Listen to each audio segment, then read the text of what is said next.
다윗이 다스리던 나라, 다시 말하면 하나님의 나라라고 상징되는 그 나라가 지금 위협에 빠져 있는 것을 우리는 볼 수 있습니다. 다윗은 압살롬에게 쫓겨서 참회의 길을 걸어갑니다. 광야의 길을 걸어가지요. 하나님의 은혜를 구하면서 마치 이스라엘 백성들이 안식의 회복을 위해서 바벨론 땅으로 포로로 잡혀가는 모습과 같습니다. 다윗이 이처럼 광야의 길을 걸어가면서 어제 본문과 오늘 본문을 통해서 보면 세 부류의 사람들을 만납니다. 첫 번째 어제 부류는 이때와 후세와 같은 부류가 첫 번째 부류이고요.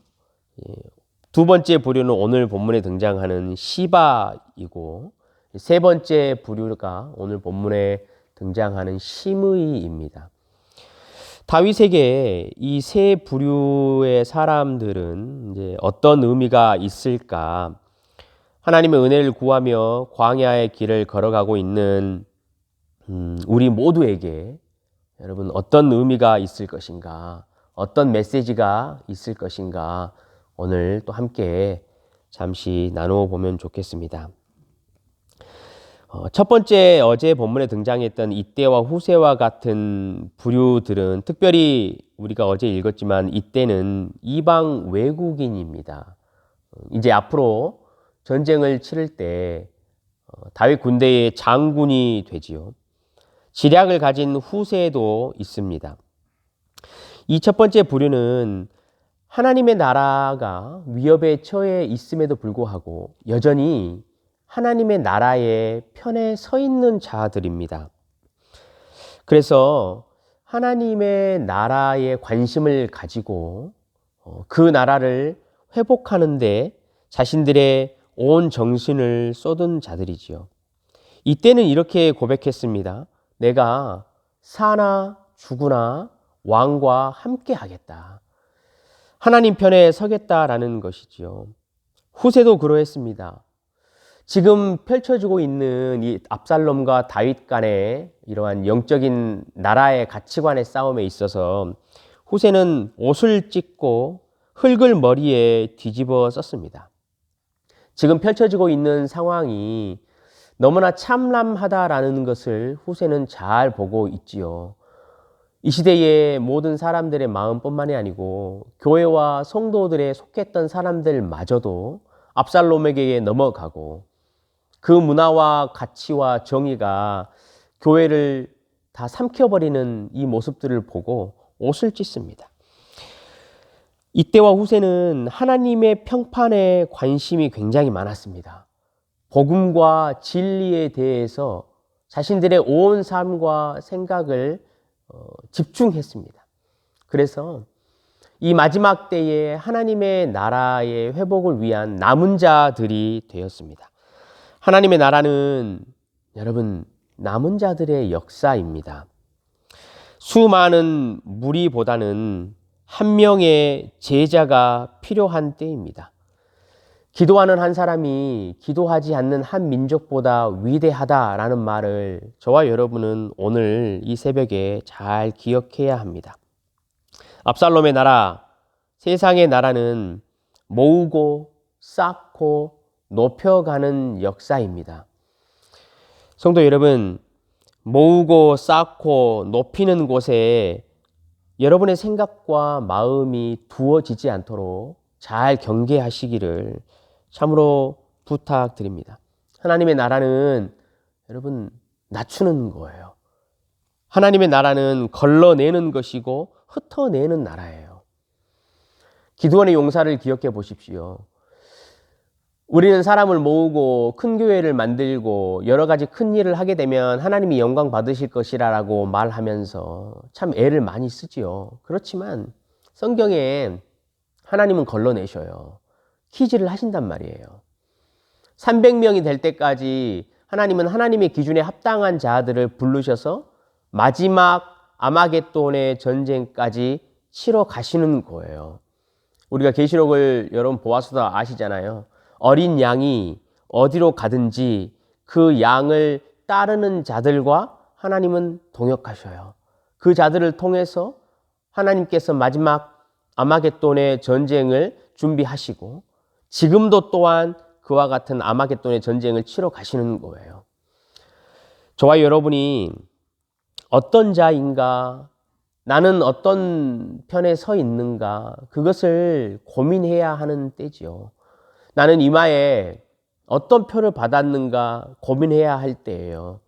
내가 짐승의 표를 받은 자인가, 그래서 그 짐승이 어디로 가든지 따라가는 자인가, 아니면 나는 머리에 예수 그리스도의 인을 받은 자인가, 성령의 인을 받고 어린 양이 어디로 가든지 쫓아가고 있는 자인가. 여러분, 그것을 오늘 이 새벽에 우리가 기도해야 할 때입니다. 이 사람 저 사람 바라보고 이 성도 저 성도 바라보고 실망할 필요 없어요. 놀랄 필요도 없어요. 왜냐하면 이 시대에는 마지막 남은 자들의 역사가 일어나는 시대이기 때문에 그래요. 여호수아가 마지막에 자신의 삶을 정리하면서 이스라엘 백성에게 그렇게 이야기를 하지요. 너희들이 앞으로 누구를 섬길 것인지 잘 결정해라. 나와 내 가족은 여호와를 섬길 것이다 라고 이야기를 했어요. 예수님께서도 그러셨죠. 베드로에게, 베드로가 요한은 어떻게 될 것이냐고 물었어요. 그러니까 예수님이 요한이 어떻게 되든지 너하고 무슨 상관이냐. 내가 다시 올 때까지 그를 여기다 남겨두고 살려두든지 그것이 너하고 도대체 무슨 상관이냐. 너는 나를 따르라 라고 말씀을 하셨죠. 성도 여러분, 다윗이 자신의 광야의 길을 걸어가면서 하나님의 나라의 위협을 당하고 있는 가운데에서도 이런 자들이 있다라는 것에 힘을 얻었어요. 남은 자가 있다라는 것에 용기를 얻고 그 길을 걸어갈 수 있었다라는 것이죠. 저와 여러분이 이 마지막 때에 우리 선한 청직이 서로에게 남은 자가 되어서 서로 힘이 되어주고 하나님 나라에 동역을 할 수 있는 그런 우리 공동체가 되었으면 참 좋겠습니다. 두 번째, 세 번째 부류가 이제 오늘 본문에 등장을 하지요. 이제 시바가 등장을 해요. 시바는 어떤 부류냐면요. 다윗을 이용해 먹었어요. 다윗이 어려울 때잖아요. 지금 광야의 길을 가고 하나님의 나라의 위협을 받고 있는 그 상황 안에 살아가고 있을 때 이 시바는 다윗은 이용하고 자기가 섬기던 주인은 모욕하고 속였던, 그래서 자기의 유익을 위해서 일했던 자이지요. 오늘 본문 2절에 보면요. 시바가 갑자기 나타납니다. 먹을 것들을 싣고 나귀에다가. 다윗도 아주 의아해합니다. 네가 무슨 뜻으로 이렇게 하냐라고 이야기를 하죠. 그래서 이렇게 먹을 것을 갖고 와서 왕이 먹고 어린아이들을 싣고 가게 하고 이렇게 이야기를 합니다. 다윗이 이제 그 이야기를 쭉 듣고 나서 네 주인이 어디 있냐라고도 물어보죠. 그러니까 우리 주인은 지금 예루살렘에서 이제 자신의 아버지의 나라의 왕위를 회복할 때가 됐다라고 거기에 남아 있습니다라고 말하면서 이제 거짓말을 하는 거예요. 여러분, 이 전체 이야기를 시바의 이야기를 들어보면 앞뒤가 논리적으로 전혀 맞지 않잖아요. 압살롬이 도대체 사울에게 왕위를 주려고 그 나라를 회복하려고 반란을 일으킨 것도 아니려니와. 이게 이제 어떤 의미냐면요. 이 시바 때문에 다윗이 판단력이 흐려진 거예요. 굉장히 어려운 상황에 처해 있는 이 다윗에게 먹을 것과 탈 것과 이러한 여러 가지 것들을 통해서 다윗의 판단력을 흐리게 했다라는 거예요. 다윗이 잘못 판단을 하지요. 물비보셋에게 있는 그 모든 것이 너의 것이 될 것이다 라고 결정을 해줘 버려요. 물론 뒤쪽에 가면 다시 그 결정을 절반을 번복을 하기는 하지만, 이게 왜 다윗의 판단력을 흐리게 하는 것이냐면요. 지금 다윗이 무비보셋을 보호하고 그에게 재산을 맡긴 것은 다른 게 아니고 언약 때문이었어요. 그러니까 요나단과 맺었던 언약 때문에 요나단의 아들을 보호하고 지켜야 하는 것이 다윗이 맺었던 언약이에요. 그 언약은 어찌 되었든지 철저하게 하나님 앞에 지켜져야 하는 거잖아요. 그런데요, 이 시바의 이 잘못된 거짓과 이 먹을 것, 이런 것들을 통해서 다윗이 지금 판단력이 흐려지고 하나님과 맺었던 그 언약이 깨질 위협에 처한 모습을 우리는 볼 수 있다는 거예요. 그 언약이 위태해져 버린 모습을 볼 수 있어요. 이게 이제 시바가 다윗 앞에 등장했던 이유이고요.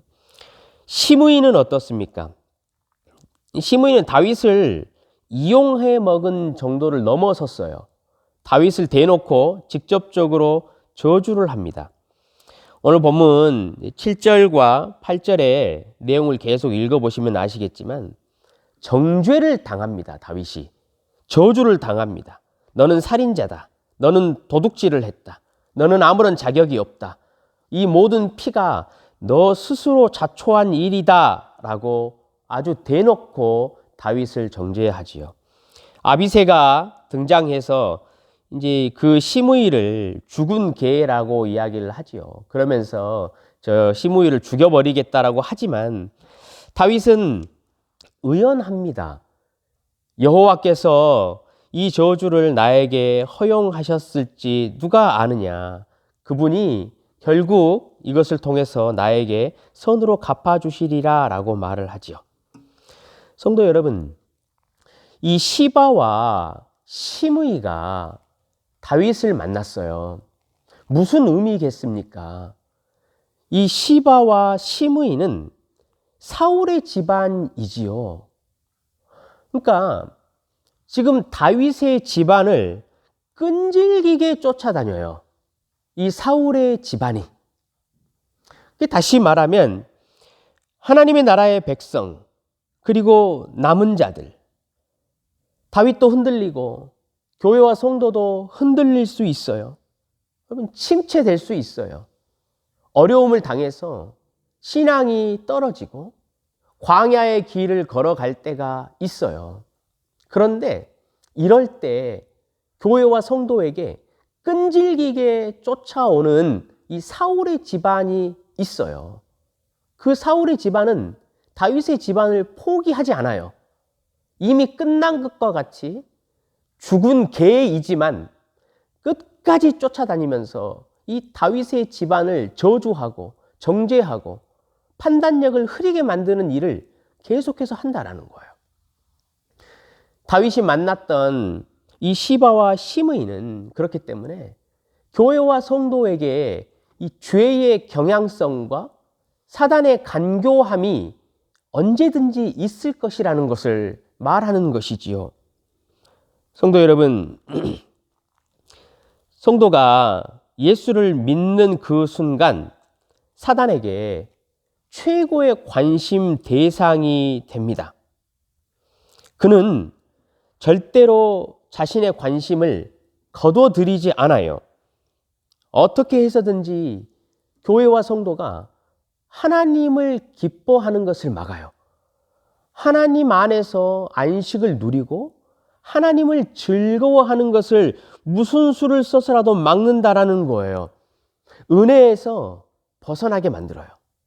하나님의 말씀과 언약에 대해서 그 판단력을 흐리게 만들어요. 성도가 지치고 힘들고 광야의 길을 걸어갈 때 먹을 것을 가져와요. 입을 것을 가져와요. 나귀를 가져와요. 너무나 유혹적인 것들을 성도에게 가져오는 거예요. 교회에게 가져오는 것이죠. 그래서 하나님의 언약의 말씀을 위태하게 만들어버릴 정도예요. 왜냐하면 이 하나님의 언약의 말씀을 붙잡지 않으면 그 성도는 하나님을 떠날 수 있다는 것을 너무나 잘 알아요. 하나님을 누릴 수도 없고 하나님을 즐거워할 수도 없다라는 사실을 이 사단 마귀는 너무나 잘 알아요. 그래서 끝까지 이 시바처럼 쫓아와서 우리의 판단력을 흐리게 만든다라는 거예요. 그뿐만이 아니지요. 가장 성도에게 어렵고 힘든 것은 무엇이냐면요. 이 정죄예요, 정죄. 작은 잘못들 앞에서 성도가 쉽게 무너질 때가 너무나 많이 있지요. 혹은 과거의 일들 때문에 성도가 지치고 힘들 때면 그것들이 자꾸 생각나요. 그래서 그것 때문에 또 마음의 정죄감을 받아요. 혹은 현재의 이 약함 때문에 내가 하나님 앞에서 신앙생활을 잘 하지 못하고 있다라는 이 생각이 들기 시작하면요, 이 사단마귀는 정말로 끈질기게 쫓아와요. 이야기를 하죠. 정죄하는 거예요. 야, 너가 문제지. 너가 그러고 어떻게 성도라고 할 수 있겠냐. 네가 이렇게 이야기하고도 너가 제대로 하나님의 나라 안에서 그 백성으로서 누릴 수 있겠냐? 라는 정죄감을요, 우리 마음에 계속 들게 해요. 네 책임이야. 너가 피를 흘렸고 네가 자초한 일이야. 그래서 그 피가 너에게로 다시 돌아가는 거야. 네가 이렇게 힘들고 어려운 이유가 뭔 줄 알아? 신앙을 잘못 살기 때문에 그러는 거야. 너가 과거에 이러이러한 잘못을 했기 때문이야. 네 꼴을 봐. 네가 하나님 나라의 백성으로 지금 살아간다고 네 말할 수 있어? 여러분, 얼마나 무거운 정죄감입니까? 이런 정죄감을 당하면요, 성도에게 나타나는 특징이 있어요. 이렇게 하나님이 나를 좀 도와주시는 것 같기는 해. 나도 하나님을 조금은 생각하고 사랑하는 것 같기는 해. 라고 말할 수는 있어요. 그렇게 말을 하긴 하거든요. 그런데 저 마음속에 진심으로 내 신앙 고백을 하지를 못해요. 나는 그리스도인입니다. 나는 구원받은 성도입니다. 라고 고백하기를 힘들어해요. 여러분 구원받은 성도이십니까? 여러분 그리스도인이십니까? 고백하실 수 있으시지요? 그런데요, 성도가 광야의 길을 걸어가고 힘들 때면요, 이 고백 잘 못해요. 그 왜냐니까 자기 자신을 보니까 그래요. 자기 자신을 보니까 내가 충분히 하나님 앞에 설 만한 선한 모습이 없는 거예요. 내가 이렇게 살았는데 내가 하나님 앞에 구원받은 성도라고 말할 수 있을까라는 마음의 정죄감과 의심이 계속 드는 거예요. 맞다. 나는 충분히 선하지 못해. 하나님이 나를 보고 기뻐하지 않으실 거야. 하나님이 이런 나에게 은혜를 주시지 않을 거야. 어떻게 내가 이렇게 살 수 있겠어? 라는 마음이 들기 때문에요. 저 심령에서 나는 그래도 그리스도인입니다. 나는 그래도 그리스도인입니다. 라고 고백을 못해. 자기 자신을 보기 때문에 그래요. 우리 심령 가운데요, 나는 구원받은 성도입니다. 나는 그래도 그리스도인입니다. 라는 고백을 우리가 못하잖아요. 그렇기 때문에 우리가 오히려 더 악순환이 되는 거예요. 신앙의 견고함이 사라져버려요. 틈이 많이 생긴다라는 거예요. 영적으로 그래서 더 힘없는 쪽으로 점점 더 떨어져 내려가는 거예요. 그런데 여러분, 우리 반드시 생각하셔야 해요. 이 땅 가운데 사는 사람 중에요, 하나님에게 합당할 정도로 선한 사람은 단 한 사람도 없어요. 앞으로도 마찬가지예요. 저와 여러분 이 땅 살면서요, 하나님에게 은혜를 받을 만한 자격 정도로 선한 사람은 단 한 사람도 없어요. 그거 보면요, 우리 신앙생활 할 수 없어요. 우리에게 힘이 되는 건 뭔지 아세요? 예수님은 충분히 선하세요. 그 예수님은요, 하나님에게 받아들여질 정도로 너무나 충분하시기 때문에 우리가 그 예수만을 붙들고 있으면 되는 거예요. 그 예수만을 바라보고 그 예수만을 끈덕지게 붙잡고 있으면 되는 거예요. 누가 정죄를 하든지 무슨 말을 하든지 내 속에 어떤 죄의 경향성으로 인하여서 괴로웠든지 간에 여러분 상관없어요. 여러분 자신 보지 마세요. 저도 마찬가지예요. 저도 제 자신 보지 않아요. 물론 회개를 해야 할 때는 있지만 회개하고 나서가 진짜지요. 여러분 그것을 회개했으면 주님 앞에 예수를 붙잡고 하나님 앞에 섰으니까 우리는 충분히 하나님 앞에 선하단 말이에요. 하나님 앞에 충분히 의인이에요. 내가 아니고 예수 때문에 그래요. 사랑하는 성도 여러분, 우리는요, 하나님의 은혜를 누릴 자격이 있어요. 하나님의 자녀가 될 자격이 있어요. 그의 나라의 안식을 누릴 특권과 자격이 있단 말이에요. 누구 때문에? 예수 그리스도 때문에. 우리가 진짜로 고민해야 될 것은요, 내가 정말로 그렇다면 예수 안에 있는가? 그거예요. 성경이 우리에게 항상 말하지요. 오직 의인은 믿음으로 말미암아 산다라고 말했어요. 우리가 그 위에만 딱 서 있으면요, 성도는 광야의 길을 가든지 사망의 음침한 골짜기에 처해 있든지 상관없어요. 무너지지 않아요. 저와 여러분 자신을 봐서는 안 된다라는 거예요. 그럼 다윗을 한번 보십시오. 다윗을 읽어보면요, 다윗은 정말로 우리랑 비슷해요. 현실의 뿌리를 진짜로 딱 받고 살아가는 성도였어요. 판단력도 흐려질 때가 많이 있었고 실수할 때도 많이 있었어요. 오늘도 보면요, 시바의 이야기를 읽어보세요. 이 시바가 하는 말이 여러분 논리적으로 맞지도 않잖아요. 이거 시바한테 요나단 아들 무비보셋의 재산을 다 넘겨주고 이렇게 판단하면 안 되잖아요.